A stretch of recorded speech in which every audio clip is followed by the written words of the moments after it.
있습니다. 1절부터 11절까지 읽고요. 21절부터 28절까지 읽도록 하겠습니다. 1절 제가 먼저 읽겠습니다. 내 하나님이여 내 하나님이여 어찌 나를 버리셨나이까. 어찌 나를 멀리하여 돕지 아니하시오며 내 신음소리를 듣지 아니하시나이까. 2절 내 하나님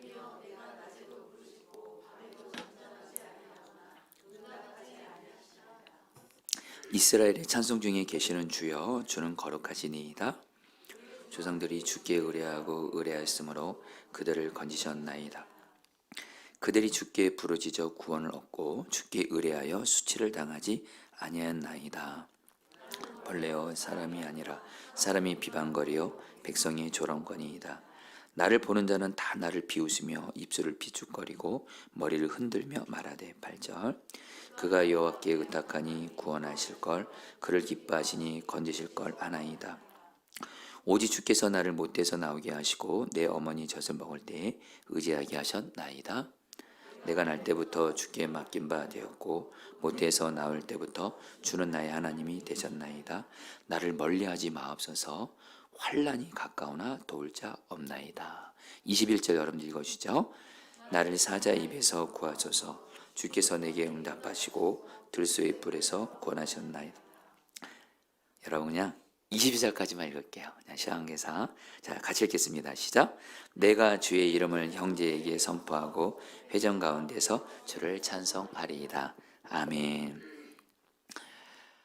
여러분들 최근에 제가 어떤 한 성도님을 만났습니다. 상담했는데 물론 익명으로 하는데요. 그 성도님이 어떤 큰 어려움을 당하셨어요. 고난을 만나셨어요. 그래서 이걸 가지고 이 성도님이 간절히 기도합니다. 이 성도님이 예배당에서 그 기도 제목 때문에 부르짖어 기도하는 것도 제가 봤어요. 그만큼 그 성도님에게는 정말 그 성도님의 처한 그 어려움이 너무도 여러분 급박했고 간절했습니다. 그래서 저도 같이 기도했어요. 그런데 그 기도 제목이 응답이 안 되는 거예요. 오히려 상황은 더 어려워지는 거예요. 그래서 이 성도님이 이렇게 그러면서 우리 성도님이 이렇게 힘들어하시는 모습을 이렇게 보게 됐습니다. 여러분 저도 여러분 최근에 어떤 여러분 그 고난으로 인해서 저도 여러분들도 고난이들 있는 거 종종 있는 것처럼 저도 여러분 있을 수가 있잖아요. 저도 여러분 어떤 고난으로 인해서 간절하게 꽤 오랜 시간을 기도해 왔습니다. 주님이 약속 붙들고 기도를 하는데 도저히 응답이 보이지 않아요. 응답도 되지 않아요. 상황은 막 더 어려워지는 것 같아요. 아무리 봐도 이건 불가능해 보이는 것 같아요. 그러니까 여러분 저도 솔직히 낙심하면서 힘들었던 적이 있었습니다. 여러분 제가 왜 어떤 한 성도님의 이야기와 제 이야기를 하냐면요. 이거 여러분들의 이야기일 수도 있기 때문에 그래요. 여러분들도 우리 아이들도 그렇고 지금 내가 어떤 어려움을 만났어요. 고난을 만났어요. 당연히 우리는 기도하게 되죠. 간절하게. 또 하나님의 약속을 붙들고도 기도하고 계속 기도하는데 응답이 보이지가 않아요. 오히려 상황은 더 악화가 돼요. 그런 낙심이 되고 또 그러면서 어떤 생각이 들어요? 하나님 정말 나 사랑하시는 거 맞나? 심지어는 하나님 나 버리신 건가? 이런 생각이 들 때가 있어요. 여러분 바로 오늘 말씀은 그런 분들을 위한 말씀이에요. 여러분들 우리는 신앙생활에서 반드시 이런 일을 경험합니다. 내가 어떤 어려움을 당하고 하나님께 기도하지만 응답은 보이지 않아요. 그런 건데 하나님 마치 나를 버린 것 같은 그래서 낙심과 절망이 찾아오는 이런 상황을 만날 때가 반드시 있어요. 바로 그럴 때 여러분 시편 22편을 여러분 이 말씀을 읽고 묵상하시고 이 말씀을 붙들고 기도해 보세요. 순종해 보세요. 여러분 오늘 말씀 제목이 뭐냐면요. 여러분 따라 볼까요? 내 하나님이여 어찌 나를 버리셨나이까. 여러분 시편 22편의 저자가 다윗인데요. 다윗이 내 하나님 어찌 나를 버리셨습니까? 이렇게 말해요. 여러분 하나님과 그렇게 친밀히 동행했던 여러분 그리고요. 우리가 알아야 될 게 정말 하나님께 기도응답을 많이 받은 사람 중에 한 사람이 다윗이에요. 다윗. 그런데 여러분 다윗도 하나님이 나를 버린 것 같을 정도로 하나님이 내 기도를 그렇게 안 들어주시고 큰 고난을 당했던 적이 있다라는 거예요. 여러분 이제 시편 22편 여러분 오늘 말씀 준비하면서 우리 물론 어린 성도들도 그렇고 특별히 우리 아이들도 있기 때문에 정말 말씀이 어려우면 안 되거든요. 최대한 여러분에게 쉽게 그러면서도 오늘 말씀 여러분 붙들고 여러분 우리 오늘 정말 내 하나님이여 어찌 나를 버리셨나이까 이런 마음이 들 정도로 내가 힘든 분들 또 이런 일을 만날 때가 있는데 오늘 말씀에 그 고난을 이기는 길이 있어요. 승리하는 길이 있어요. 자, 여러분 시편 22편이요. 우리가 먼저 좀 봐야 될 게 제목이 이렇게 돼 있어요. 다윗의 인도자를 따라 아엘렛 샤알에 맞춘 노래. 여러분 말도 어렵죠? 아엘렛 샤알에 맞춘 노래. 여러분 이 아엘렛 샤알이 무슨 말이냐면 히브리어인데요. 여러분 따라합니다. 새벽의 사슴. 여러분 이게 새벽의 사슴이란 뜻이에요. 그러니까 시편 20편은 제목이 뭐냐? 새벽 사슴의 노래라는 거예요. 여러분 그러면 여기까지 들으면 여러분 아직 모르겠죠, 의미를. 여러분 여기서 그 새벽 사슴의 노래라는 의미가 뭐냐면 성경학자들이 이거를 이렇게 여러분들 이렇게 일반적으로 해석을 합니다. 새벽 사슴의 노래란 뭐냐면 새벽부터 자기를 잡아먹으려는 짐승으로부터 쫓겨다니는 사슴의 고난을 노래했다는 뜻이에요. 다시 한번 여러분, 사슴이 새벽부터 어떤 맹수가 자기를 잡아먹으려고 쫓아다니는 거예요. 사슴은 어떡하죠? 도망다니죠. 바로 어려움을 만나죠. 바로 이런 새벽 사슴의 고난의 노래가 바로 시편 22편인데 그럼 여기서 여러분 새벽의 사슴은 한마디로 맹수가 자기를 죽이려고 해서 새벽 사슴처럼 도망다니는 쫓겨다니는 고난 가운데 있는 이 새벽 사슴은 먼저 누구를 의미할까요? 다윗을 의미합니다. 바로 다윗 자신이에요. 여러분 우리가 아는 대로 여러분 다윗이 여러분들 사울 왕에게 쫓겨다녔잖아요. 사울 왕이 수천 명의 군사들을 데리고 다윗 한 사람을 죽이기 위해서 끈질기게 쫓아다녀요. 이제 잡히게 나면 죽는 거예요. 여러분 바로 다윗이 자신이 새벽 사슴과도 같은 맹수에게 쫓겨다녀서 언제 죽을 줄 모르는 그런 고난 가운데 바로 노래한 시가 바로 여러분 시편 22편이라는 거예요. 자, 그런데 여러분들 근데 오늘 말씀이 이 새벽 사슴이 1차적으로는 다윗을 의미하는데 또 한 사람 또 한 분을 의미합니다. 여러분 따라합니다. 예수님. 여러분 이제 오늘 말씀 들으시면 알겠지만 여러분 오늘 말씀이 예수님에 대한 말씀이 나와요. 여러분 예수님에 대한 말씀은 신약에만 나오는 게 아니에요. 구약에도 예수님에 대한 말씀이 많이 나옵니다. 그리고 정확히 말하면 구약은 예수님을 증거하기 위한 말씀이에요. 시편 22편이 특별히 시편 중에서도 가장 예수님에 대해서 가장 분명하게 말씀한 말씀이기도 해요. 여러분 그래서 이 새벽 사슴은 누구냐? 예수님이라는 거예요. 여러분 이것도 조금만 생각하시면 돼요. 여러분 기억하시나요? 예수님이 태어나셨을 때 유다 왕 헤롯이 예수님 죽이려고 쫓아다녔잖아요. 그리고 또 우리가 아는 대로 여러분 그 종교 지도자들과 유대인들이 예수님 죽이려고 했잖아요. 결국 예수님 십자가 못 박혀 죽게 하잖아요. 그러니까 오늘 말씀에서 이 새벽 사슴은 바로 예수님도 의미한다는 거예요. 한마디로 여러분 시편 20편은 뭐냐? 다윗이 고난 중에 지은 시고 마치 자기가 그 적들이 자기를 죽이려고 쫓아다니는 그런 가운데 고난 가운데 들었던 시고 또 이 시편 20편은 바로 예수님이 고난을 받은 것에 대한 시라는 거예요. 자, 그러면 여러분들 이제부터 말씀을 좀 보도록 할게요. 여러분 1절 말씀, 2절 말씀 같이 읽겠습니다. 내 하나님이여. 시작. 내 하나님이여, 내 하나님이여, 어찌 나를 버리셨나이까? 어찌 나를 멀리하여 돕지 아니하시오며 내 신음소리를 듣지 아니하시나이까? 내 하나님이여, 내가 낮에도 부르짖고 밤에도 잠잠하지 아니하오나 응답하지 아니하시나이다. 여러분, 저는 이 말씀이 왜 그렇게 와닿죠? 혹시 여러분들 중에도 와닿는 분 분명히 있을 거예요. 다시 한번 들어보세요. 제가 읽어드릴게요. 내 하나님이여, 내 하나님이여, 어찌 나를 버리셨나이까? 어찌 나를 멀리하여 돕지 아니하시오며 내 신음소리를 듣지 아니하시나이까? 내 하나님이여, 내가 낮에도 부르짖고 밤에도 잠잠하지 아니하오나 응답하지 아니하십니다. 아마 이 다윗의 고백 한마디로 하나님의 이름을 부르면서 다윗이 어찌 하나님 나를 버렸냐고. 왜냐하면 하나님이 자기를 돕지 않는 것 같은 거예요. 자기가 아침에도 부르짖고 밤에도 부르짖고 수시로 부르짖고 그런데도 하나님이 아무 응답 없어요. 그리고 자기는 계속 사울 왕이 자기를 쫓아다니면서 자기를 죽이려고 해요. 언제 죽을지 몰라요. 어쨌든 나 이러다 죽는구나, 끝장났구나 이런 순간이 있어요. 그때 사람은 당연히 이런 생각됩니다. 인간적으로 하나님 나 버리신 거 아니야, 이런 생각 들어요. 근데 우리 성도님들 중에도 그런 분들이 있을 수가 있다는 거예요. 근데 여러분, 이 말씀이 위로가 돼요.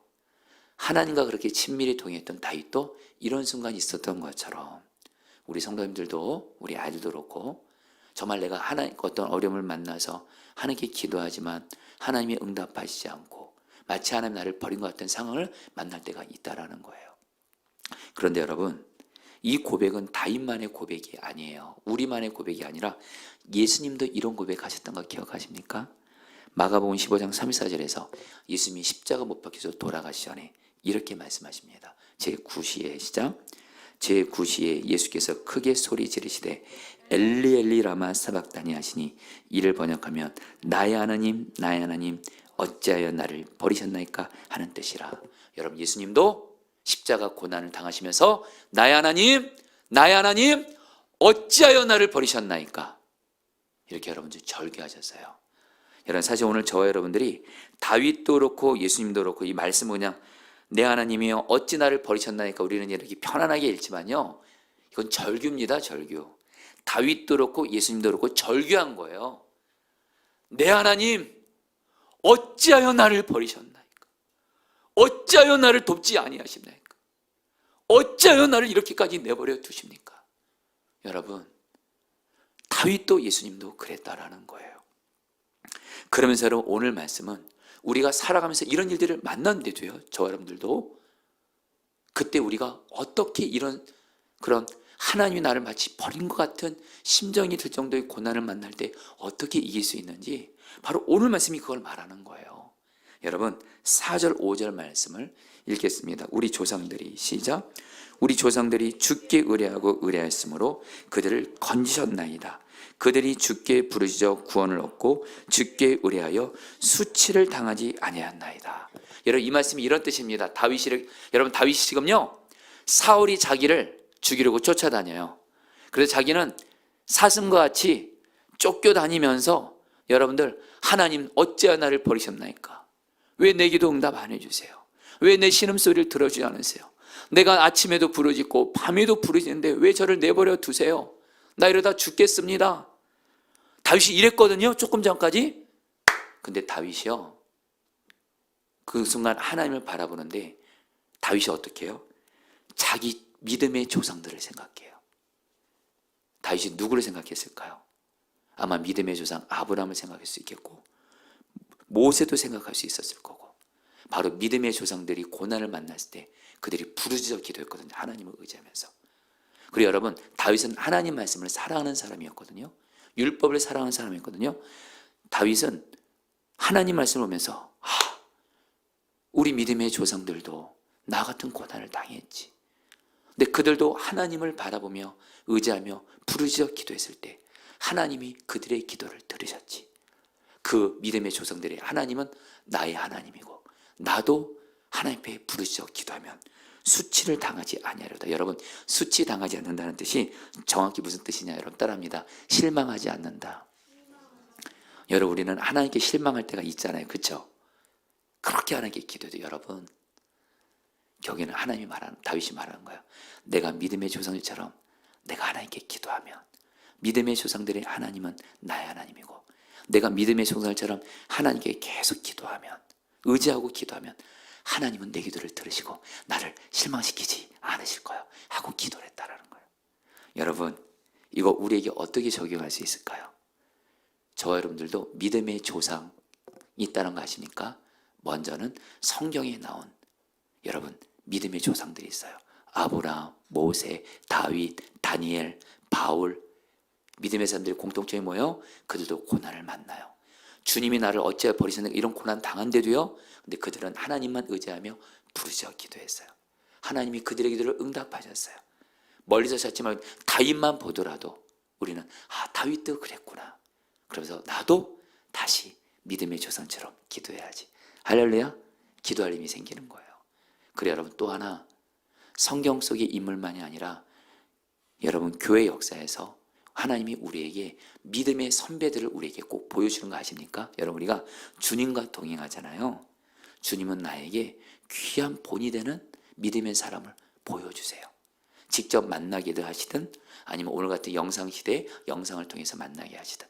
여러분, 저는요, 제가 물론 주님과 동행하는 데 있어서는 유기성 목사님 같은 분이 또 본이고, 특별히 저는 기도에 있어서만큼은 저에게 본이 되는 분이 계십니다.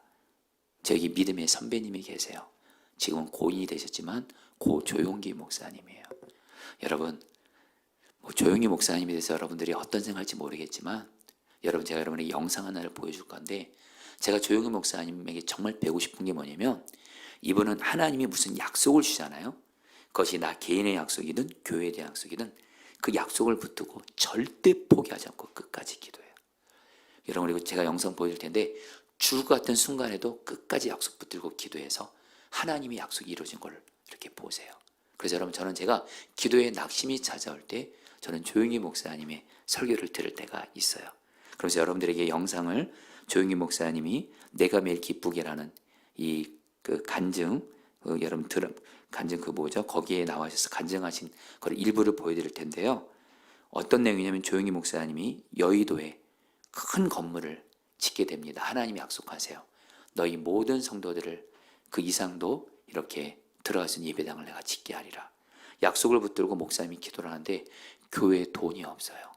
성도들이 너무 가난해서 건축원금도 못하고, 교회를 짓는데 그 당시 아마 20억 정도가 들었는데 교회 통장 잔고에는 100만 원밖에 없었어요.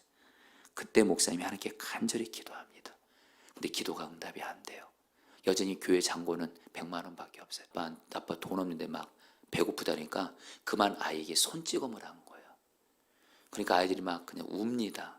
이걸 보고 목사님의 아내 사모님이 조용기 목사님을 보고, 어떻게 목사가 아이들에게 손찌검을 하냐고. 난 당신 같은 사람과 살 수 없다고. 그러면서 친정집으로 집을 나가요. 짐을 싸서 애들을 데리고. 그리고 헤어지겠다라는 거예요. 이 목사님이 가정도 이렇게 어려워지고, 아내 집 나가고 애들 데리고. 그리고 저기 뭐예요? 교회는 빚 때문에 건축도 못하고, 목사님이 그 건축 현장에서, 철제만 있는 그 현장에서 목사님이 거기서 이런 고백을 합니다. 하나님, 나 이대로 그냥 죽고 싶습니다. 죽고 싶습니다. 한데 목사님 마음에 자살 충동이 생기는 거예요. 목사님 마음에 자살 충동이 생기는 거예요. 그래서 목사님이 실제로 건물 옥상을 올라갔대요. 어떤 건물 옥상을. 그리고 자살하려고 하는데, 그때 하나님께서 조용기 목사님이 이런 마음을 주시래요. 이놈아, 죽을 용기가 있으면 그 용기로 살아있어라 그러더래요. 그래서 목사님이 그 하나님의 음성 듣고 계속 그 죽을 것 같은 그 순간에 한 건 뭐예요? 계속 하나님 약속 붙들고 기도한 거예요. 그리고 나서 어떤 일이 생겼냐? 여러분들 먼저 아내 사모님을 찾는, 아내 사모님이 친정집 가서 오지를 않으니까 아내 사모님 앞에서 밤새도록 기도합니다. 아내가 도저히 자기랑 합칠 생각을 안 하니까 하나님 앞에서 죄를 회개해요. 그러니까 그 아내 사모님의 마음을 만지셔서 여기 아내 사모님이 가정으로 돌아와요. 그래서 가정이 회복돼요. 그리고 어떤 일이 생기냐? 교회에 그 당시에 성도가 2,000명 정도 있었대요. 그 예배당에서 그 성도들이 정말 교회를 위해서 그렇게 기도하더래요. 건축은 지어야 되는데 빚 때문에 이렇게. 그래서 목사님이 그렇게 같이 기도를 하는데, 어떤 할머니가, 아마 그 교회에서 가장 가난했던 할머니일 거예요. 할머니가 조용기 목사님에게 와서, 목사님, 나도 교회 헌금하고 싶다고 하면서, 뭘 헌금하냐면 밥그릇 하나랑 수저 하나. 목사님, 내게 있는 전 재산은 이 밥그릇과 수저 하나입니다. 이거를 내가 건축헌금으로 바칩니다. 그래요. 그러면서 이 할머니가 울면서, 이러다 목사님 죽어요. 목사님, 우리들이 목사님 사랑해요. 내가 내 거 하나님께 드려요. 이렇게 할머니가 고백하니까 갑자기 성도들이 여기서 같이 우시더니만, 여기저기서 성도들이 정말 자기 그 소중한 그런 재산들을 내놓으면서 건축원들을 막 작정하기 시작해요. 결국엔 그걸 통해서, 결국엔 여러분, 여러분 우리나라에서 가장 큰 예배당 그 당시 그것이 세워지게 돼요. 그래서 여러분 이 간증 영상에 보면 조용희 목사님이 우세요. 그걸 보고 여러분들 영상으로 보여드리고 싶었는데 제가 그대로 설명했습니다만 여러분에게 뭘 말씀드리냐면요, 여러분 제가 왜 여러분에게 이 얘기를 하는지 아세요? 아무리 줄 것 같아도 이 믿음의 선배 조용희 목사님처럼 하나님께 끝까지만 기도하면 하나님이 살 길 여십니다. 아멘이세요? 그러면서 여러분들 또 보도록 할까요? 다윗이 어떻게 나아갔는지 6절, 7절, 8절 말씀 읽겠습니다. 나는 벌레요. 같이 읽겠습니다. 시작. 나는 벌레요 사람이 아니라 사람이 비방거리요 백성이 조롱거리니이다. 나를 보는 자는 다 나를 비웃으며 입술을 비축거리고 머리를 흔들며 말하되 그가 여호와께 의탁하니 구원하실 걸 그를 기뻐하시니 건지실 걸 하나이다. 아멘. 여러분 참고로 혹여나죠 우리 방송 사고는 여러분 어쩔 수 없는 거니까 이해하니까 우리 편하게 마음 가지면 좋겠습니다. 여러분 다윗이요 하나님께 뭐라고 말해요? 하나님 나 벌레예요. 나 사람 아니에요. 여러분 다윗이 왜 이렇게 말하냐면요, 다윗이 사람들에게 쫓겨다니니까 여러분 사람이 사실 어려운 일을 당하잖아요. 그러면 주변에 있는 사람들이 갑자기 나한테 잘하다가 내가 어려움 당하면 나를 위해주는 사람도 있을 것 같지만 다윗 같은 경우는 그런 어려움 당한 다윗을 오히려 더 조롱하고 괴롭히고 그런 놀리는 사람들이 많았어요. 다들 다윗을 보면서 머리를 흔들어요. 그리고 조롱해요. 그러면서 다윗이 뭐라 그래요 여러분? 사람들에게 이런 무시를 받으니까 하나님 나 벌레입니다. 나 사람 취급도 못 받습니다. 혹시 여러분 중에 이런 아픔 겪어본 적이 있으신 분 아마 있으실 수 있을 거예요. 내가 사람으로서 가정에서나 교회에서나 직장에서나 사람 취급 받아야 되는데 사람들이 나를 사람 취급 안 하고 나를 무시하고 함부로 대하고 차별하고 이럴 때 여러분 우리 그때 마음이 아프잖아요. 그렇죠? 여러분 다윗이 그랬다라는 거예요. 근데 여러분들에게 꼭 드리고 싶은 말씀이 있어요. 여러분 이렇게 사람으로 인해서 무시당하고 여러분 이럴 때 여러분 결국엔 사람과 씨름한다 해결되지 않더라고요. 주님께 사람에게 받은 아픔과 상처를 다윗처럼 고백하세요. 그런 주님이 우리의 마음을 만져주신 줄 믿습니다. 그러면서 여러분들 정말 여러분이랑 나누고 싶은 말씀이 말씀이 긴데요. 여러분 14절부터 18절까지 말씀이 긴데 여러분에게 좀 세번역으로 읽게 할 거예요. 이걸 읽게 하는 이유가 있습니다. 여러분 이 말씀을 읽을 때요, 제가 이 말씀 읽고 나서 말씀드리는데 다윗이 지금 자기가 처한 고난을 그대로 고백하는데 이 다윗이 처한 고난이 바로 예수님이 당한 고난과 그대로 똑같습니다. 이걸 그걸 생각하면서 같이 읽어볼까요? 14절 나는 쏟아진 물처럼 같이 읽겠습니다. 시작. 나는 쏟아진 물처럼 기운이 빠져버렸고 뼈마디가 모두 어그러졌습니다. 나의 마음이 촛불처럼 녹아내려 절망이 빠졌습니다. 나의 입은 옹기처럼 말라버렸고 나의 혀는 입천장에 붙어있으니 주님께서 나를 완전히 매장되도록 내버려 두셨기 때문입니다. 개들이 나를 둘러싸고 악한 일을 저지른 무리가 나를 에워싸고 내 손과 발을 묶었습니다. 18절 나의 겉옷을 원수들이 나누어 가지고 나의 속옷도 제비를 뽑아서 나누어 가집니다. 여러분 제가 하나씩 해볼게요. 이 다윗이 지금 자기가 처한 고난이요, 여러분 놀라운 게 뭐냐면요, 이 다윗이 처한 고난을 그대로 예수님이 고난을 경험합니다. 여기서 중요한 메시지가 있어서 여러분에게 말씀드리는 거예요. 먼저 다윗이 뭐라 그래요?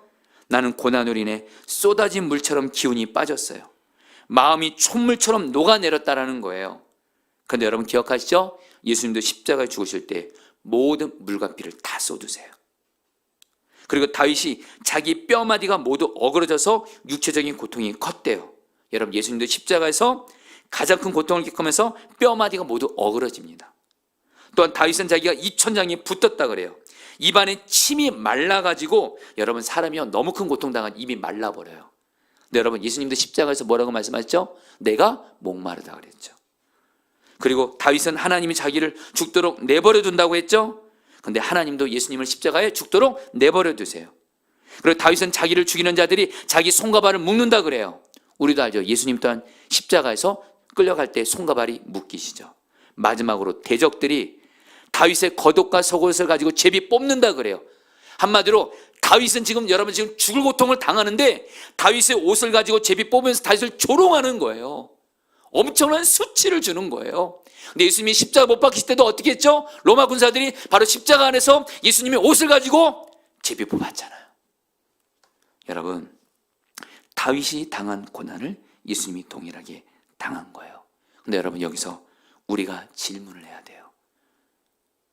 여러분, 다윗은 분명히 엄청난 고난을 겪으면서 왜 하나님 나에게 이런 고난을 허락하세요? 어찌하여 나에게 이런 고난이 있을 수 있을까요? 그 답이 나옵니다. 왜 다윗이 이 고난 당한 줄 아세요?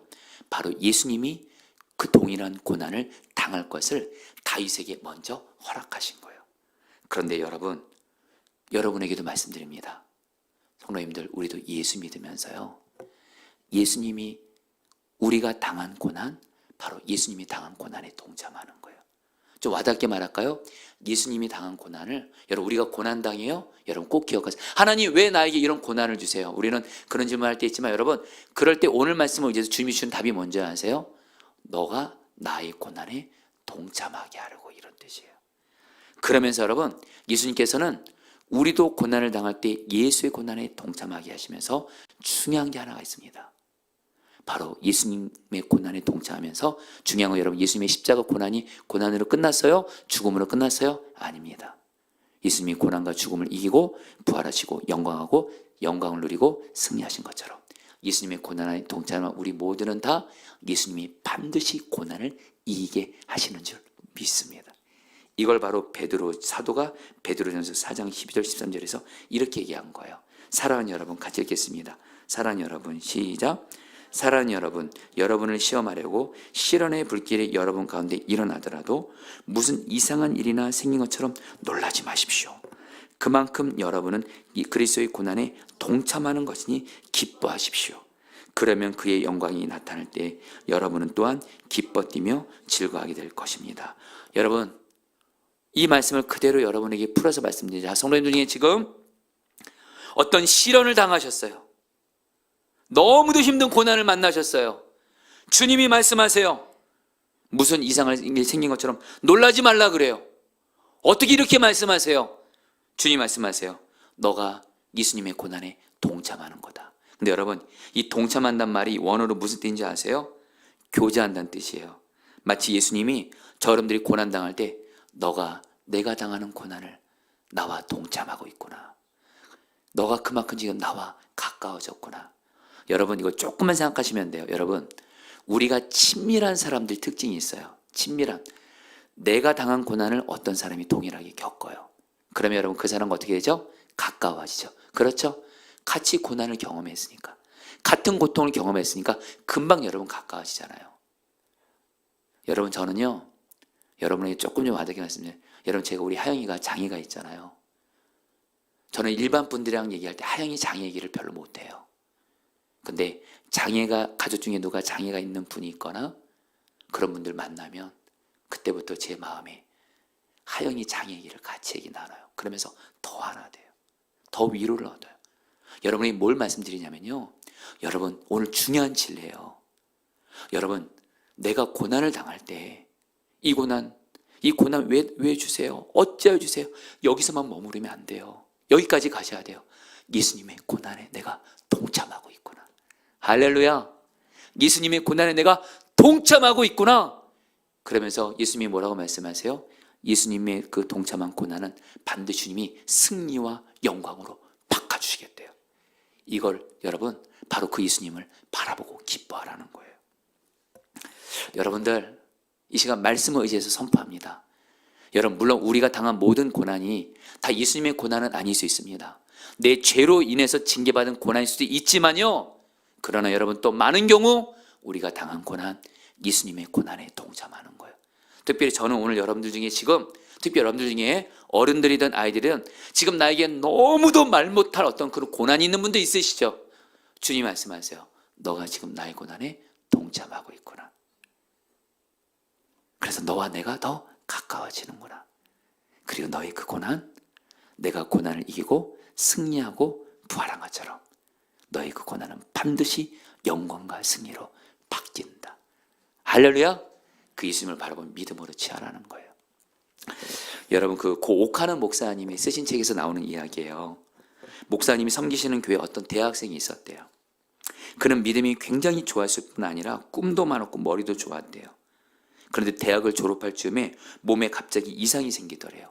온몸에 기운이 빠지고 모든 일에 의욕을 잃어가는 병이에요. 이 병원 저 병원을 다니며 진찰을 받았는데 정확한 병명을 찾아내지 못하다가 나중에 병명을 찾았는데 그 병명이 뭐냐면 근육 무력증이라는 무서운 병이에요. 이 병은 어떤 병이냐? 갈수록 근육에서 힘이 빠져요. 나중에 드러누워서 말라 죽게 되는 그런 병이었어요. 이 병은 불치병이었다고 합니다. 아직 새파란 젊은 학생이, 그리고 이 학생이 그렇게 예수님을 잘 믿었대요. 오카는 목사님 보기에. 근데 그런 불치병이 걸려서 한마디로 너무 이 청년이 연필 들 힘조차도 없을 정도로 약화되더래요. 그리고 어떻게 해요? 어떤 병원에서 그 몇 년을 병원 생활을 하게 됩니다. 한 5년 정도를 병원 생활을 했대요. 그런데 이 청년이 그 병원에 있는 동안 뭘 하게 되냐면 뭐라도 조금이라도 해야 될 것 같아서 조금 기운이 나면 기를 쓰고 책을 읽었대요. 그리고 주님이 신문도 스크랩하란 마음에서 신문도 스크랩했대요. 5년이란 병원에서 할 일은 그냥 그걸 했대요. 그냥 책을 읽고 신문 스크랩하고.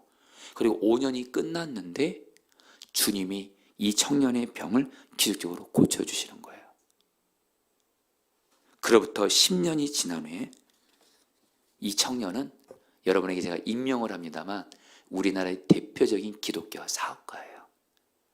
오카는 목사님이 제자훈련하면 이분이 꼭 오세요. 그래서 목사님들한테 인사를 해요. 저는 오카는 목사님에게 말씀을 훈련받은 누구누구 기업가입니다. 근데 이 사람이 10년이 지나서 사업에 하나님께서 정말 큰 은혜를 주세요. 그리고 이분이 사업가가 되고 나서 이렇게 자기의 고통스러웠던 5년을 돌아보면서 이렇게 간증했다 그래요. 여러분 들어보세요. 왜 하나님께서 이런 불필요한 것처럼 보이는 어려운 상을 주셨을까? 곰곰이 생각해 보았습니다. 그때 저는 하나님께서 저에 대한 놀라운 계획을 가지고 계셨고 그 일을 위해서 저를 준비시키셨다는 사실을 깨닫게 되었습니다. 성공적인 기업 경영을 하기 위해서는 꼭 필요한 준비가 두 가지가 있는데, 하나는 기업을 하나님의 뜻대로 정직하게 경영할 수 있는 신앙적인 준비요. 다른 하나는 다방면에서 많은 사람들이 이끌어갈 수 있는 광범위한 지식을 준비하는 것입니다. 그런데 그때 하나님은 병성에 있는 동안 저에게 이 두 가지를 다 준비시켜 주셔서 5년 동안 병 가운데 있는 가운데 자기가 살 길은 하나님밖에 없으니까 하나님만 의지하면서 기도와 말씀으로 살면서 영적으로 준비시킨 거예요. 신앙적으로. 그리고 또 하나, 5년 동안 읽었던 그 수많은 책들과 스크랩한 신문들 인해서 자기가 회사를 경영하는데 필요한 기본적인 지식들을 주셨다는 거예요. 결국 이걸 통해서 하나님이 자기에게 오늘 이런 영광을 주셨다는 거예요. 할렐루야. 여러분이 뭘 말씀드리냐면요, 여러분, 우리가 당한 고난 절대로 헛되지 않습니다. 예수의 고난에 동참하고 있는 거예요. 아멘이세요? 그리고 여러분 이 믿음 가셔야 돼요. 이 고난은 예수님이 반드시 이기게 하셔서 영광이 되게 하신다. 다윗에게 이 믿음이 임한 겁니다. 여러분 시향왕기상 오늘 말씀 마지막 말씀 21절 22절 말씀을 좀 읽을게요. 여러분 여기서 다윗이 어떻게 고백하는지를 보세요. 1절에서는 하나님 어찌하여 나를 버리셨나이까 이렇게 시작했던 다윗이, 여러분 이 시편 20편의 끝부분이 어떻게 끝나는지를 보세요. 21절 22절 읽겠습니다. 나를 사자의 입에서, 시작. 나를 사자의 입에서 구하소서. 주께서 내게 응답하시고 들소의 뿔에서 구원하셨나이다. 내가 주의 이름을 형제에게 선포하고 회중 가운데서 주를 찬송하리이다. 손을 따랐습니다. 구원하셨나이다. 찬송하리이다. 여러분 지금 다윗은요 여전히 변한 거 없어요. 근데 성도님들, 우리 애들 잘 들어봐요. 이 고난을 당했는데 하나님께서 이 고난은 반드시 승리와 영광으로 바꾸신다는 믿음이 임한 겁니다. 뿔에서 구원하셨나이다. 주님이 이 고난에서 나를 반드시 구원하신다. 이 믿어지는 믿음이 임한 거예요.